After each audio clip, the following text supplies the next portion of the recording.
Frédéric Lalanne, de Paris, nous pose la question suivante. Une connaissance allemande m'a dit qu'autrefois les enseignantes en Allemagne n'avaient pas le droit de se marier. Cela me paraît incroyable. Pouvez-vous me dire si c'est vrai? Nous avons demandé à la sociologue Anja Holzacker de bien vouloir répondre à la question de notre téléspectateur. Cher monsieur Lalanne, votre ami a raison. Une telle réglementation a bel et bien existé en Allemagne. C'est sous le nom austère de Lehrerinnenzölibat, célibat des institutrices, qu'elle a été introduite par décret en 1880. À l'époque, la société déniait aux femmes la capacité de concilier une activité de pédagogue et un rôle d'épouse et de mère. Elle tolérait qu'une jeune femme de la classe moyenne enseignât pour gagner un peu d'argent jusqu'au mariage, mais dès qu'elle avait la bague au doigt, elle devait démissionner. Si elle s'accrochait à son poste, elle était renvoyée et perdait ses droits à la retraite.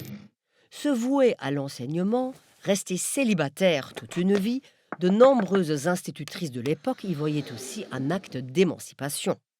Ce célibat a déteint sur la langue allemande. Longtemps, Fräulein, autrement dit mademoiselle, s'est érigée en synonyme d'institutrice. Mais cette réglementation n'avait pas qu'un fondement idéologique. Elle servait aussi de variable d'ajustement sur le marché du travail. Si le personnel venait à manquer, notamment en période de guerre, elle était assouplie et les institutrices mariées pouvaient reprendre le chemin de l'école. Dès que les hommes rentraient, elles étaient renvoyées à leur fourneau. Et savez-vous quand le célibat des institutrices a été aboli? En 1951. Et même en 1956 pour le bas de Wurtemberg. Quant au fait que les salaires des femmes étaient inférieurs à ceux de leurs collègues masculins, c'est une évidence. Voilà, monsieur Lalanne, j'espère que vous serez satisfait de cette réponse.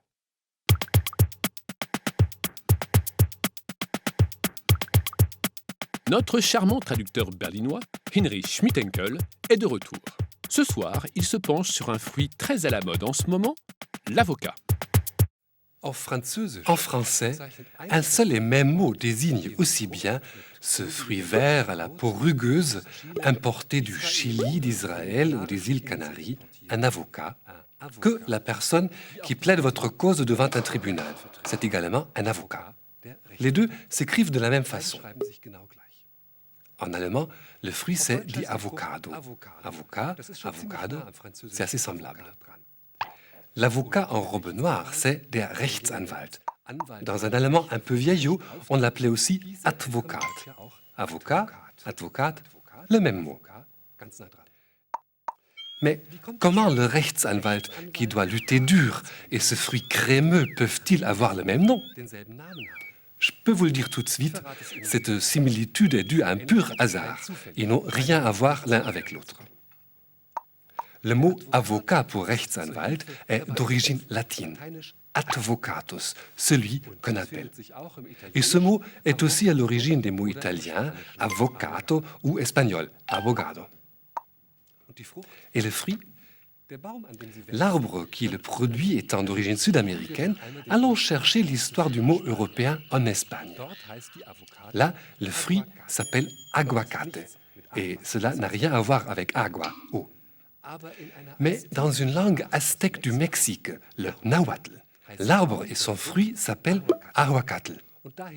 D'où aguacate en espagnol et modifié dans les autres langues, avocat, avocado. Savez-vous que l'avocat passe pour être un aphrodisiaque? Il est donc supposé exciter le désir sexuel.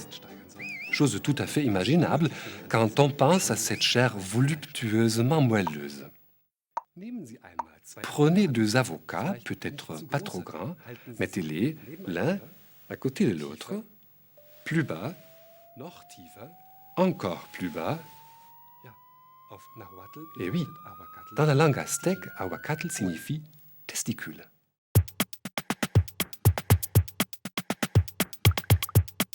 Vous aimez les sucreries? Alors suivez Nicolas Obermann dans un monde fait de sucre, d'amandes et de chocolat.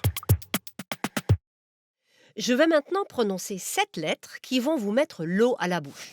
Vous êtes prêts? P, R, A, L, I, N, E. Ça y est? Vous avez les papilles en folie? Mais attention, selon que vous êtes français ou allemand, vous ne salivez pas pour la même chose.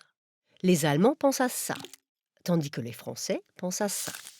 La praline est donc un faux ami, un mot qui existe dans 2 langues, mais avec des significations différentes. La praline des Allemands, c'est le petit chocolat des Français. La praline des Français s'appelle en allemand gebrannte Mandel, amande grillée, un nom qui, à défaut d'être original, a le mérite d'être précis. Mais ça ne nous dit pas d'où vient le mot praline.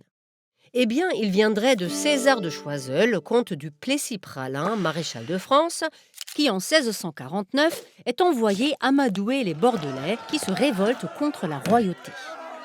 Pour cela, le comte invite les magistrats bordelais à un grand dîner à la fin duquel il sert des amandes enrobées de sucre caramélisé, friandise inventée par son cuisinier pour l'occasion. On s'enquiert du nom du délice et au lieu de le baptiser du nom de son cuisinier, le comte du Plessis-Praslin s'approprie la paternité.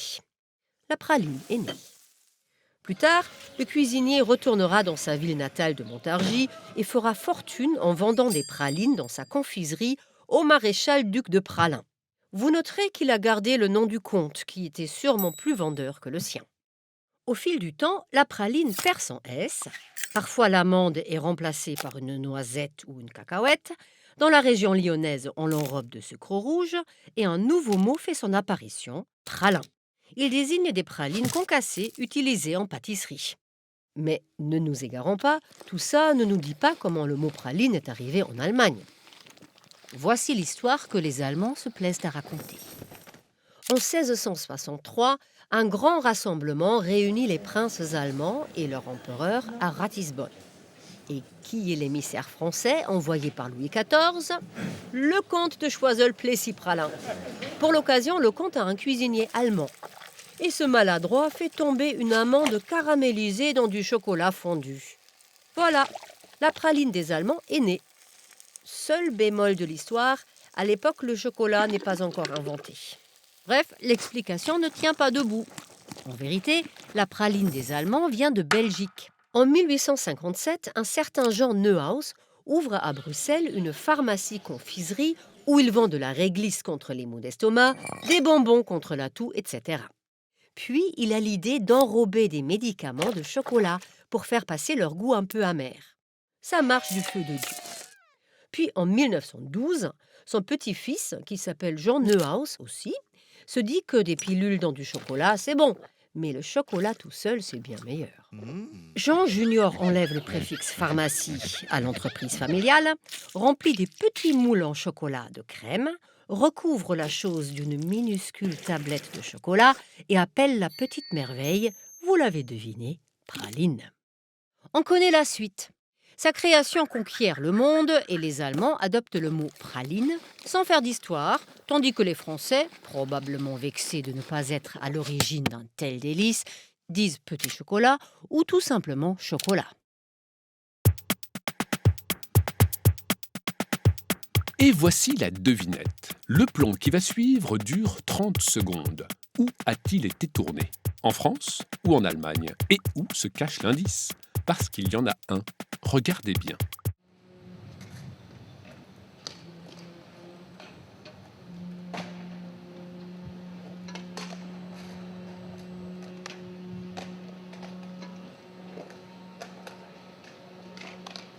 Vous n'avez pas encore trouvé ? Regardez bien. Vous allez trouver.